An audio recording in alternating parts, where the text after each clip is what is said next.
Okay, guys, a new season, a fresh start. Today is about winning. In football, this is the most important thing. Bonjour. Bonjour. Donc j'aurais une question sur les compétitions, parce que quand vous étiez joueur, vous vous entraîniez... Quand tu étais joueur. Oui, quand tu étais joueur, tu t'entraînais chez toi, donc tout seul. Ouais. Et quand tu allais en compétition, déjà, est-ce que tu avais du stress et est-ce que l'ambiance entre les joueurs était bonne? Parce que c'est quand même de la compétition, il y a de l'argent en jeu. Donc, Alors, le brain, comme dit Ossé avec ses termes de joueuse Gunther, tu l'as ou tu l'as pas pour moi. Donc déjà, moi c'était mon point fort d'entrée. À l'époque, il n'y avait pas de online, donc on s'entraînait tous les vendredis soirs dans une petite salle de notre ville, de Pessac, donc de mon club, qui nous était offert par la ville. Et voilà, c'était le rituel. Le vendredi soir, on s'entraînait de 20h à 2h du matin. Et la semaine, on jouait contre l'ordi. Voilà, contre l'ordi avec la difficulté maximum. Et c'est comme ça en fait qu'on a commencé l'e-sport. Et tu n'avais pas trop le choix parce que les serveurs à l'époque, quand tu jouais online, tu faisais des mouvements qui étaient saccadés comme pas possible. Tu n'avais pas la fibre, donc voilà, c'était compliqué. C'était quoi la suite de ta question? est-ce que l'ambiance entre les joueurs est bonne dans les compétitions? Est-ce qu'il y a du respect Du respect, oui, jusqu'à un certain point, parce que malgré tout c'est ton adversaire, il y a des enjeux financiers. Ouais. Et il y a un moment où tu as envie de le bouffer, et tu lui montres que tu as envie de le bouffer, parce que ça fait partie du jeu aussi, l'intox. Donc non, du respect, tu en as forcément, beaucoup plus à FIFA même que dans d'autres communautés où j'ai vu des choses incroyables, notamment du Call of, des jeux comme ça, où j'ai vu des enfants de 15 ans se parler comme j'imaginais même pas que c'était possible en compète. Mais à côté de ça, voilà, ça crie, ça trash talk un peu pendant le match, ça chambre, ça fait partie du folklore, quoi. C'est le côté foot, quoi. D'accord. Bonjour. Bonjour. Alors je vais te poser une question. Pourquoi tu as commencé FIFA en fait? Ah, j'ai pas commencé FIFA en fait. Bah pourquoi FIFA? Bah, je vais t'expliquer, laisse-moi répondre. Okay. Moi j'ai commencé sur PES, parce que comme je vous disais ce matin à tous, l'époque où j'ai commencé, donc c'était il y a un peu plus de 10 ans, on se posait pas la question de savoir si c'était PES ou FIFA qui était important, c'était PES qui existait. FIFA, ils sortaient des jeux tous les ans, personne les achetait et tout le monde s'en fichait. Et donc j'ai commencé sur PES pendant 4 ans, 5 ans même, et j'ai basculé sur FIFA à partir de 2010-2011. Mais j'ai quand même la particularité que je continuais à jouer sur PES et j'arrivais à me qualifier de 2011 jusqu'à 2015. Je suis arrivé à me qualifier sur les 2 finales nationales des 2 jeux la même année. Donc je toujours continue les deux parce que pour moi PES c'est un jeu qui est hyper intéressant aussi, qui est beaucoup plus fait pour l'e-sport parce qu'il y a beaucoup moins de hasard. Et du coup je pense que c'est un jeu qui, si jamais il décide de refaire des jeux qui soient un peu au niveau de ce qu'on peut trouver sur FIFA, c'est un jeu qui pourrait être très intéressant et notamment pour la compétition. C'est vrai. Bon. Bonjour, moi c'est Max. Salut Max. Comment t'entraînes-tu? Est-ce que tu t'entraînes via les entraînements du jeu ou alors tu joues contre une personne de haut niveau comme toi ou alors tu fais des matchs classiques sur FUT ou... Ouais.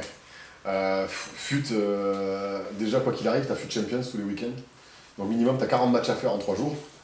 Donc déjà ça entraîne bien. Je m'entraîne aussi avec les joueurs de mon club, puisque cette année on a quand même un top 3 français sur l'Orange Ligue 1 et un vainqueur de l'SWC à Bordeaux au mois de juillet, il y a 3 semaines maintenant.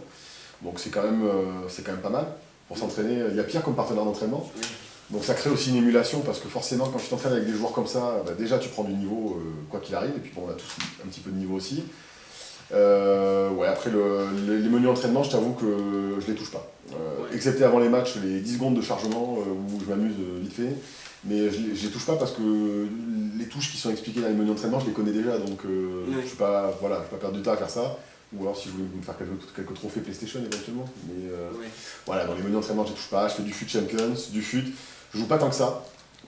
Faut pas croire que tu passes des heures et des heures à geeker pour être bon. T'as pas besoin. Le niveau de maîtrise, si tu veux, tu l'as très vite et pas en jouant 10 heures par jour. 2 heures par jour maximum, ça suffit. Une fois que tu as ton niveau de maîtrise au maximum, c'est ce qu'on disait tout à l'heure quand on en discutait, c'est le brain après qui prend le dessus, c'est ta capacité à réfléchir plus vite que l'adversaire, à réfléchir mieux, à réfléchir plus intelligemment, et voilà, c'est comme ça après que ça se passe en compétition.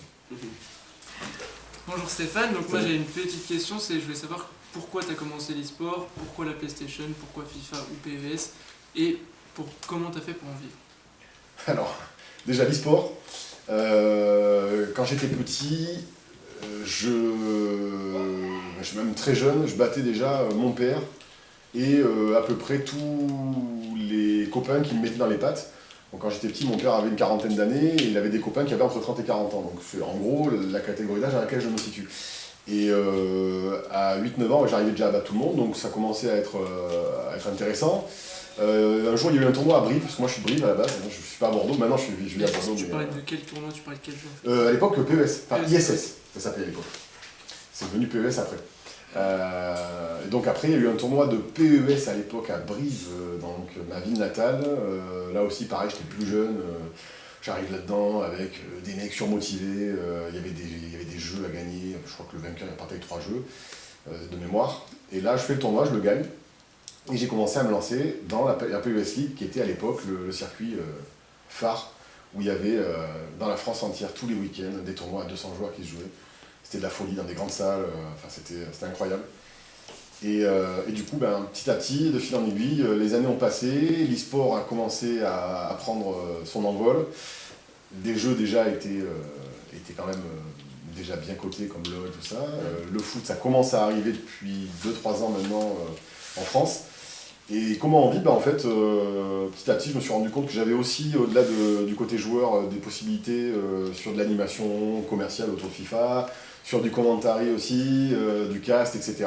Et petit à petit, on crée un réseau et on arrive à en vivre au fil du temps. Après, voilà, comme je disais aux jeunes ce matin, j'ai beaucoup de chance. Et on n'est pas beaucoup à avoir cette chance-là, donc il ne faut pas croire non plus que ça peut être une vraie perspective d'avenir. C'est un truc qui est venu parce que j'ai eu fait des performances aussi qui m'ont donné une légitimité et qui m'ont permis après de m'en servir pour en vivre. Est-ce que tu as déjà joué à d'autres jeux vidéo, par exemple pas sur PlayStation? Ouais, j'ai joué à LoL. Ça va vous faire rire, je suis argent 5, donc je suis pas bon à LoL. Mais ça me défoule. Voilà, LoL. Après, sinon, non, j'ai pas trop le temps en fait, parce que sortie de FIFA, la saison ça dure de septembre à juin à peu près. Donc il me reste juillet-août de tranquille, un peu d'NBA 2K, et puis c'est tout, quoi. Après, que je reste dans le sport. Après, moi, tout ce qui est FPS, tout ça, j'y arrive pas. Et tu arrives à gérer une vie sociale avec ça? Ouais. Est-ce que les meufs ça les gêne pas trop? Non, mais j'ai la chance d'avoir un gars depuis 6 ans qui m'a connu déjà en tant que compétiteur, qui a toujours toléré ça, qui m'a accompagné sur les tournois au début, même carrément, elle était derrière moi, je pense qu'elle vibrait même plus que moi des fois pendant les matchs. Mais ouais, j'ai cette chance-là aussi, c'est qu'elle a toujours supporté ça, quoi. Donc, elle aime pas du tout les jeux vidéo, par contre, elle a horreur de ça, elle y joue jamais. J'ai appris à jouer à FIFA un peu pour qu'elle batte nos potes de temps en temps, parce que c'est vrai que c'est toujours marrant d'avoir sa copine qui bat ses potes. Mais après, Ok.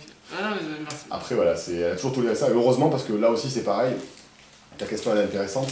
Là aussi, tous les jeunes qui sont dans le séjour, faut pas oublier aussi que le jeu vidéo c'est un loisir, et ça ne doit pas être au détriment d'une vie sociale. Et c'est vrai que ta question elle est intéressante, parce que moi ça n'a jamais été, j'ai toujours une vie sociale, des amis, des sorties, etc. Je ne me suis jamais privé de sortir ou de voir des gens pour le jeu vidéo. Et c'est ça qu'il ne faut pas oublier. Et je te remercie en tout cas. Merci à toi.